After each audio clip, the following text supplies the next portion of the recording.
지금 백석대 선교부 수련회를 인도하시러 갔습니다. 많은 기도를 부탁드리도록 하겠습니다.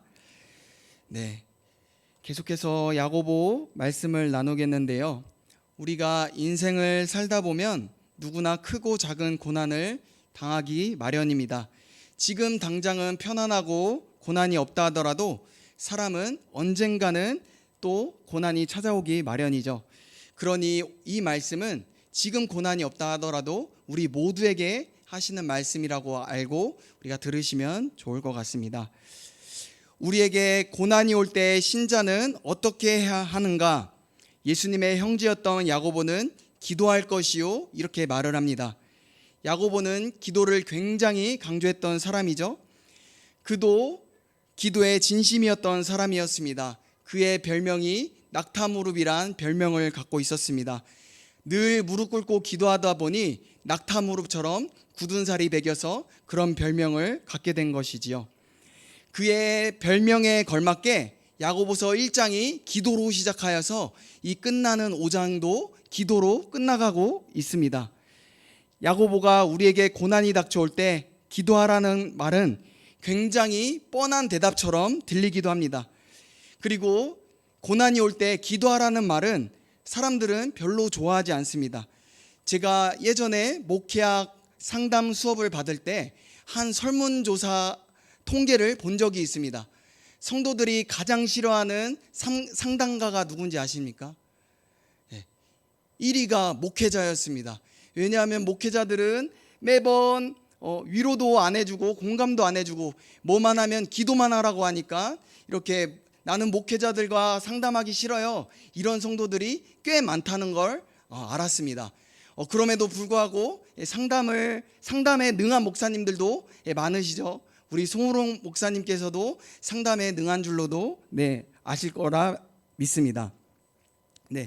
사람들은 고난이 올 때 좋은 상담소나 마음이 맞는 친구들을 찾아다니기도 합니다. 물론 상담을 통해서 해결되는 문제도 있지만 안 되는 경우도 허다합니다. 오히려 상담을 받으려고 친구들을 만났는데 더 마음엔 에너지가 고갈되고 불쾌해질 때가 있습니다. 우리 욥기서도 그렇지 않습니까? 친구라고 찾아온 그 3명의 친구가 엘리바스, 소발, 빌닷 이런 친구들이 욥에게 찾아와서 하는 말이, 야, 너가 이렇게 된 거는 다 너 죄 때문이야, 이렇게 정죄하고 괴롭히죠. 그렇기 때문에 우리에게 고난이 올 때 가장 먼저 해야 될 것은 기도인 것입니다. 사람들은 인간적인 방법을 다 시도해 본 다음에 일이 안 풀릴 때 그제서야 이제 기도의 자리로 나아갑니다. 그런데 더 큰 문제는 그 마지막까지 기도를 하지 않는 사람이 가장 큰 문제인 것이죠. 하지만 우리가 가장 먼저 해야 될 것은 기도인 줄로 믿습니다. 예수님께서도 고난이 찾아오실 때 기도하셨습니다. 겟세마네 동산에서 땀방울이 이 땀구멍에서 피가 나올 때까지 기도하셨다라고 성경은 말씀하고 있는 것이죠. 신자가 고난 앞에 기도하지 않으면 어떻게 될까요? 시험에 들 수밖에 없는 것이죠. 그렇기 때문에 예수님께서 잡히시기 전에 제자들에게 말씀하셨죠. 야, 1시간도 깨어 있을 수 없느냐? 시험에 들지 않도록 깨어 기도해 달라고 말씀하셨습니다. 기도를 하더라도 깨어 있는 것이 굉장히 중요합니다. 어떤 사람들은 기도를 하면서 조는 사람이 있습니다. 그리고 기도의 자리에 나아갔으니까 그걸로 만족하는 사람들도 있습니다. 하지만 깨어 있는 것이 중요한 것입니다. 그리고 어떤 분들은 기도할 때 딱 등받이에 이제 어깨와 등을 딱 붙이고 이제 다리를 꼬고 하나님께 기대하는 마음 없이 이렇게 기도하는 사람들도 간혹 보기도 합니다. 그러나 예수님의 기도의 자세를 보십시오. 무릎을 꿇고 간절히 기도하셨다는 것이 성경의 증언인 것입니다. 무릎을 꿇을 때 우리의 마음 상태는 벌써 달라지게 되는 것이죠. 그러면 고난이 올 때 우리 성도들은 언제 얼마만큼 기도를 해야 할까요? 그 답은 최대한 많이 쉬지 않고 마치 물고기가 물속에 살 때 자연스러운 것처럼 밥 먹을 때나 차를 타고 다닐 때나 언제 어디서든지 끊임없이 기도해야 되는 것입니다. 네, 고난은 그때 성도들은 고난을 건강하게 통과하게 되고 시험을 이기며 믿음이 성장할 수 있는 것입니다. 고난은 믿음이 성장하는 놀라운 기회인 것이죠. 그런 의미에서 이런 말도 있지 않습니까? 고난은 위장된 축복이라는 말도 있습니다. 고난의 때에 사람들은 깊은 기도를 배우며 하나님을 더욱더 친밀히 만나기 때문인 것입니다. 우리가 고난이 있을 때 하나님을 더 찾을까요? 아니면 고난이 없을 때 하나님을 찾게 될까요? 답은 뻔하죠. 고난이 있을 때 하나님께 더욱 매달리는 것입니다. 우리 한국교회도 못 살고 못 먹던 그 시절에 깨어서 기도하는 성도들이 많이 있었습니다. 산으로, 기도원으로, 어디서든지 기도하는 성도들로 가득했습니다. 그리고 또 젊은 형제자매들은 어떻죠? 결혼하고 싶을 때 하나님께 나아가서 배우자 기도를 그렇게 열심히 합니다. 그리고 또 사업하시는 분들은 어떻죠? 사업의 성공을 위하여서 하나님께 간절히 매달립니다. 그런데 하나님께서 기도에 응답을 해주시면 서서히 그 기도의 자리를 떠나는 것이죠. 왜 이렇게 되는 것일까요? 그건 바로 기도에 대한 잘못된 이해 때문입니다. 기도는 단순히 우리의 문제 해결, 소원 성취, 상황을 바꾸기 위해서 하는 것이 아닙니다. 그렇게만 기도하는 것은 하나님을 도깨비 방망이요, 만화 알라딘에 나오는 지니 램프처럼 우리가 하나님을 종처럼 여기는 행동입니다. 물론 우리가 하나님께 필요가 있을 때 요청해야 됩니다. 주기도문에서도 일용할 양식을 구하라고 말씀하고 있지 않습니까? 우리가 필요를 아버지께 담대하게 구해야 되는 건 맞습니다. 하지만 기도의 본질은 하나님을 더 깊이 알아가기 위해서, 하나님의 일하심을 배워가기 위해서, 하나님을 더욱더 사랑하기 위해서 기도해야 되는 줄로 믿습니다. 우리는 상황이 좋을 때든지 나쁠 때든지 쉬지 않고 기도할 수 있는 저와 우리 모든 성도님들 되시기를 축복합니다. 오늘 14절 보시면 병든 자가 있다면 교회 장로들을 불러 기도하라. 장로들은 주님의 이름으로 기름을 바르고 기도하라고 말씀하고 있습니다. 지금 말로는 교회 목사님들에게 찾아가 기도받으라는 말씀인 것이죠. 사람들은 병에 걸리면 잘 알리는 사람도 있는가 하면 잘 알리지 않고 숨기는 사람들도 있습니다. 왜냐하면 자기가 병 걸린 것이 창피하다고 느끼는 사람들도 있는 것을 보게 됩니다. 그러다가 거의 죽을 때가 다 되어서 뒤늦게 알리는 사람들도 있습니다. 제가 이번 달에만 함께 같이 신대원에서 공부하였던 2명의 목사님들께서 하나님 나라에 부름을 받고 주님 품에 안기셨는데요. 2분 중에 한 분은 뼈 골수 암이셨습니다. 암이 걸리셨을 때 말하고 있지 않고 있다가 이번 주 지난주에 돌아가셨거든요. 10일 전에 알게 되었습니다. 그것도 그 목사님이 이야기하신 것이 아니라 다른 목사님을 통하여서 듣게 되었는데요.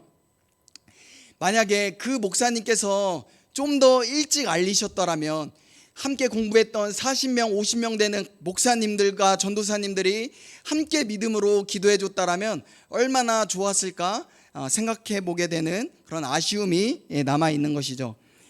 우리 성민교회도 전에 병이 걸리거나 몸이 아플 때 우리 원로 목사님이나 우리 담임 목사님을 통해서 치료받았다는 간증을 많이 들었습니다.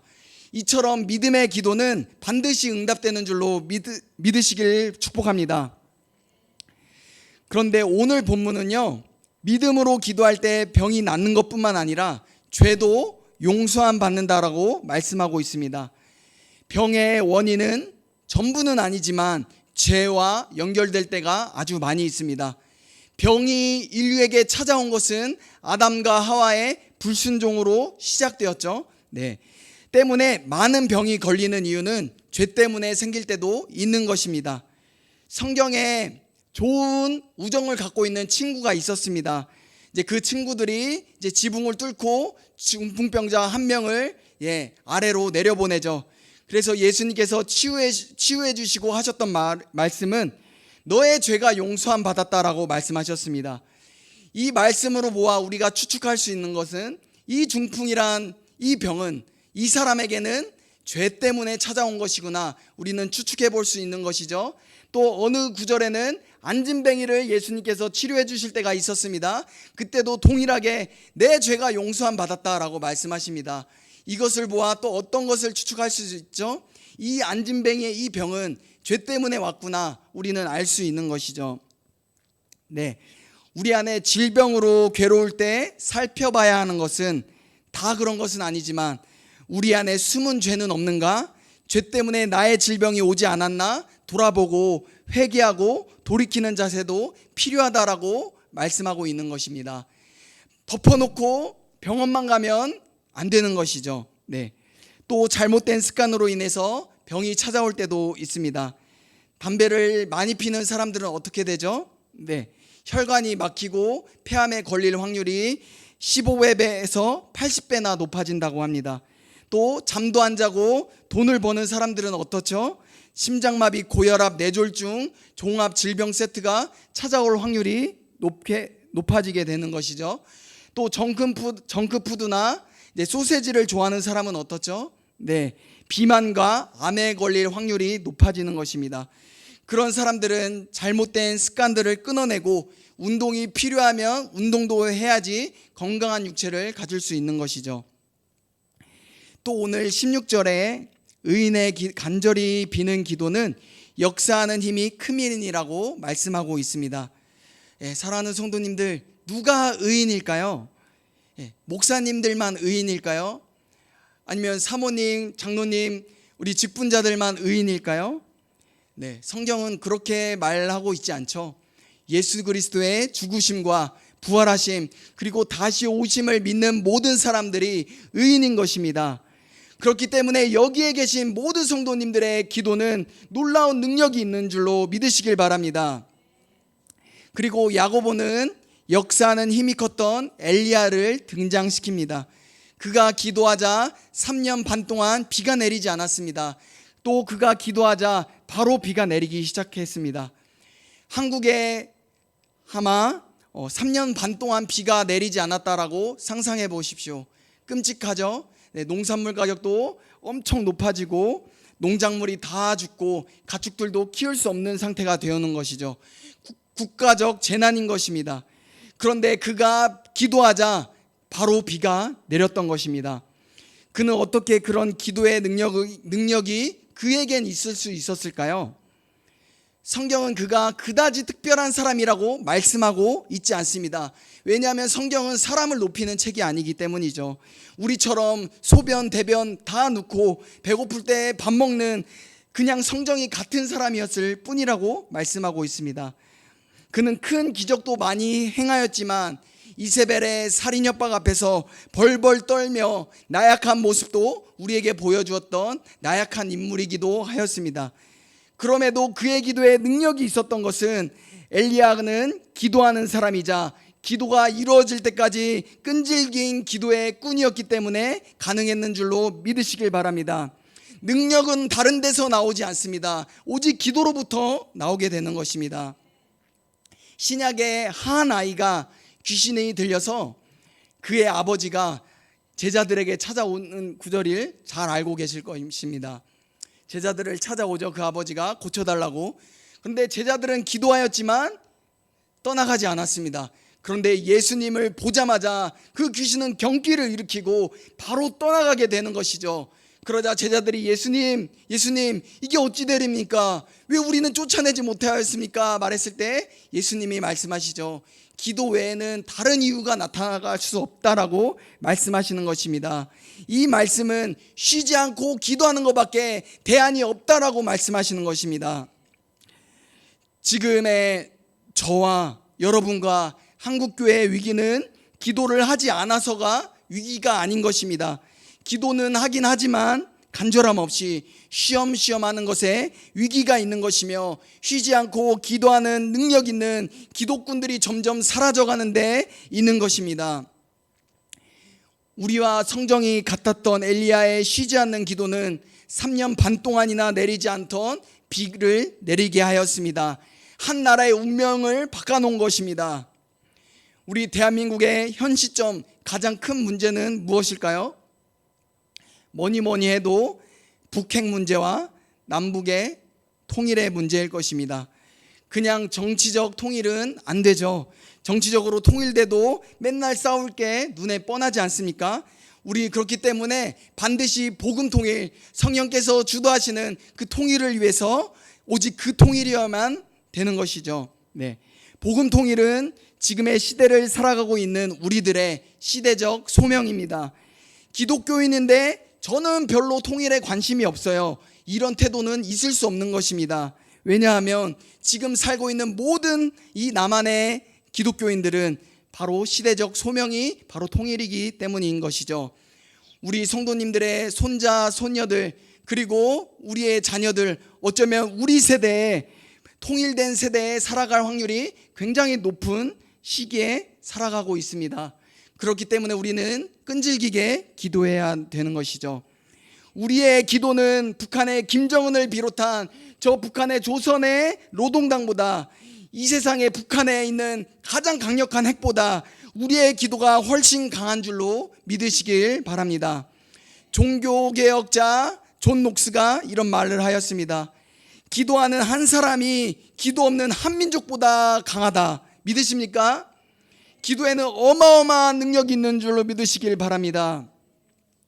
이제 말씀을 맺겠습니다. 이 나라의 복음 통일은 의인들인 우리의 끈질긴 기도에 달려 있습니다.